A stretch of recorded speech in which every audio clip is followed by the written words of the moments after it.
9 లక్షల హైందవులుండి 3,40,000 మందే బయటికి వచ్చారే అని మొదటి సమస్య నాది. వారు 6 లక్షలు అన్నారు, కాదు 9 లక్షల మంది హైందవులు ఉండి 1,50,000 ఓట్లు ప్రభుత్వమే తీసేస్తే అంటే 7 లక్షలు మిగిలాయి. 7 లక్షల ఓట్లల్లో నేను ఇచ్చిన ధైర్యం కన్నా వాళ్ళు ఇచ్చిన భయం ఎక్కువగా మిగిలిపోయింది వ్యక్తులలో. అది ఆశ్చర్యం. నేను ఆదిపరాశక్తి అన్నా, మీరు చండీ అన్నా, కాళీ అన్నా, దుర్గా అన్నా, భ్రమరాంబిక అన్నా, మీరు ఎన్ని పేర్లు ఇచ్చినా అష్టోత్తరానికి కుంకుమార్చనకే సరిపోతాయేమో తప్ప మనుషులు మిగతా 3.5 లక్షల మంది కనుక బయటికి రాగలిగి ఉంటే ఎంతటి అన్యాయాన్నైనా మనము ఎదిరించి గెలవగలిగి ఉండేవాళ్ళము. కాబట్టి ఆ మిగతా 3.5 లక్షలకు వాళ్ళ మీదే వాళ్ళకి నమ్మకం లేదు. ఆ గో సంరక్షణ, దేవాలయ సంరక్షణ, ఆడపిల్లలు, వీళ్ళ కోసం ఎవరైనా నిలబడాలి.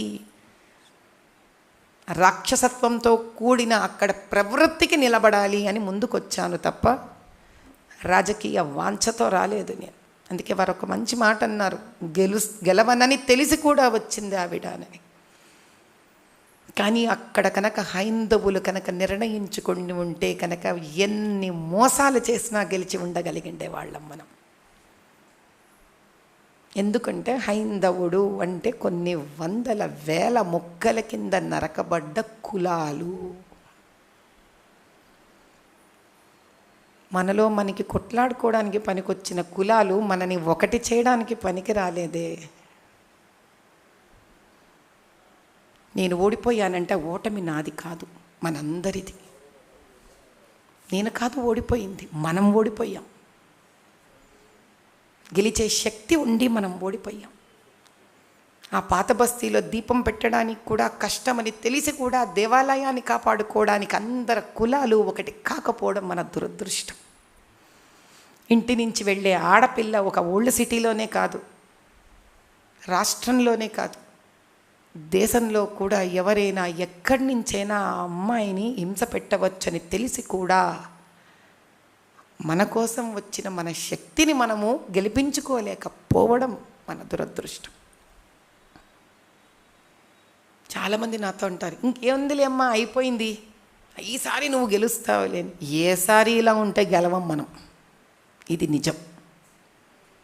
మళ్ళీ 5 ఏళ్లకో మళ్ళీ ప్రతిపక్షాలు మళ్ళీ తయారవుతాయి, మళ్ళీ 5 ఏళ్లకు మళ్ళీ తయారవుతారు, వాళ్ళు మళ్ళీ పుంజుకుంటారు.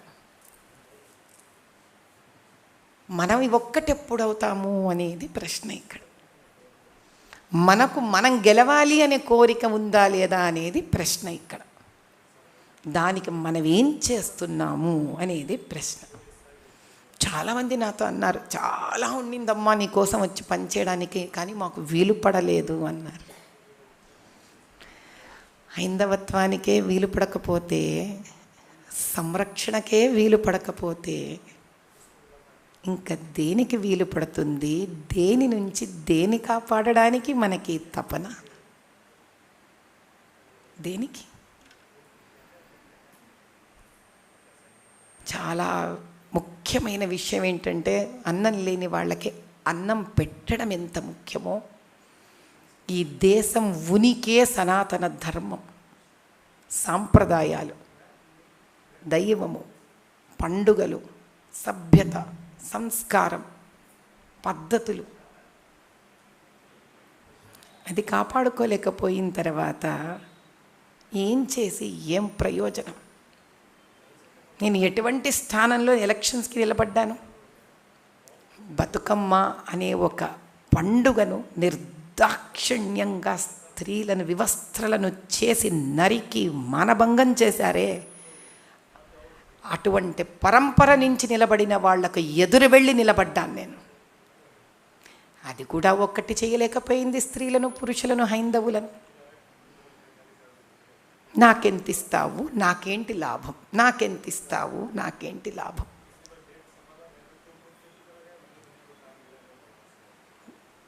ఈ దేశాన్ని ఆ పరమేశ్వరుడే కాపాడాలి.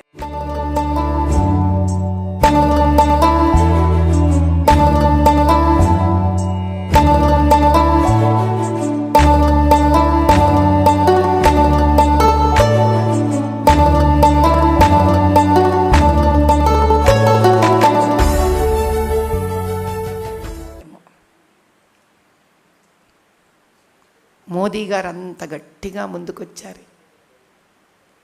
తప్పులెంచువారు తమ తప్పులెరుగులు ఉర్వి జనులకెల్ల నుండు తప్పు.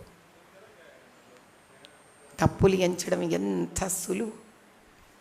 ఆ వ్యక్తి 10 ఏళ్లగా ఎంతమందిని ఎదిరించి ఎదిరించి ఎదిరించి ఎదిరించి నిజంగా ఆ స్థాయికి కాపాడుకుంటూ వెళ్ళాలని వెళ్ళారే. ఆ సీట్లు, ఆ 40-50 సీట్లు ఎందుకు రాలేదని విశ్లేషణ చేసిన వాళ్లే కానీ మన వల్ల పోయాయని ఒక్కళ్ళ తప్పు వాళ్ళ వైపు చూపించుకోగలిగారా? అంత చేసిన ఆయనకి ఆఖరి నిమిషంలో విశ్లేషించే అవసరం ఉందా ఆయనని?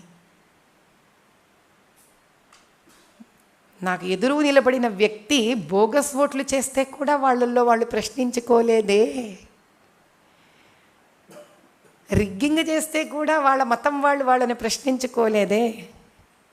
అన్యాయానికి తోడు వెళ్ళి వాళ్ళు ఇంకా అన్యాయం చేశారే. వాళ్ళల్లో బీదరికం లేదా? వాళ్ళకు వాళ్ళు అన్యాయాలు చెయ్యట్లేదా?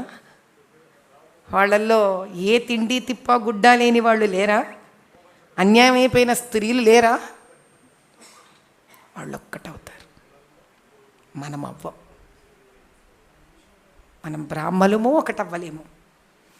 బ్రాహ్మలు, కోమట్లు, క్షత్రియులు, రెడ్లు, కమ్మవాళ్ళు, గంగపుత్రులు మనము ఒకటే అవ్వలేము.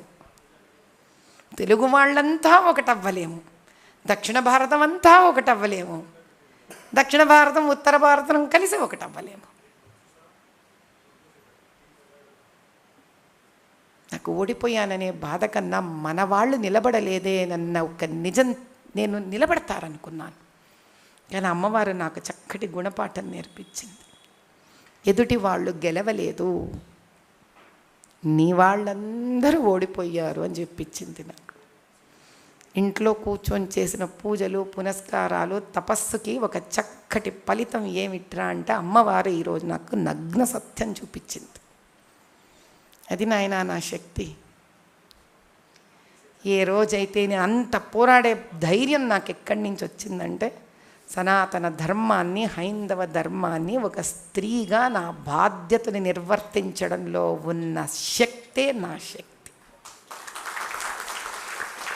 వేరే ఏ గుళికలు నేను వేసుకోలేదు. గుళికలంటే మందు, ఏ మాత్రలు, ఏ కరాటే ఫైటింగ్లు, ఏ డబ్బు. చాలామంది నా వెనక డబ్బు ఉందనుకుంటారు. కాదు, న్యాయం, ధర్మం, సనాతన ధర్మం, హైందవత్వం, వీటిల కోసం ఎట్టి పరిస్థితిలో నిలబడాలి అన్న ఒక్క ఆలోచననే నాకు ధైర్యాన్ని ఇచ్చింది. అప్పుడు కూడా మా పరివారానికి నాకు చేతనైన సేవ చేసిన తర్వాత ఎందుకు పిల్లలేమిటి, సమాజం ఏమిటి, పురుషుడేంటి, స్త్రీ ఏంటి, వృద్ధాప్యం ఏమిటి, ధర్మం ఏమిటి, అధర్మం ఏమిటి, సనాతన ధర్మం ఏమిటి, ఇవన్నీ తెలుసుకోగలిగాను. కాబట్టే ఎంతో కొంత మహాసముద్రంలో నిలబడి మాట్లాడగలిగిన ఒక నైపుణ్యత నాకు వచ్చింది తప్ప ఏమీ లేకుండా ఆవేశంగా వెళ్ళిపోతే రాదు. ఇది శాంతించిన వాళ్ళకే బాధ్యతను తీసుకునే శక్తి వస్తుంది. కాబట్టి ముందు మనమందరం శాంతించాలి.